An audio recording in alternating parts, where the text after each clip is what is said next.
Hi, I'm Mr. K, and I am a coachity cougar that works with the gifted and enrichment kids.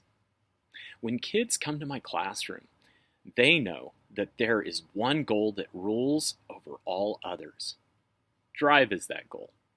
It is the concept that kids are responsible for developing ideas, techniques, and products. My students know that expectations are high and that why and how are the most important W's needed to develop understanding and retention. I guide the students to search out the whys and the hows.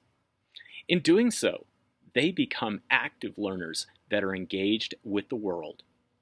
If a student comes to me and says, "I love race cars," I ask why. The student then has the opportunity to explain.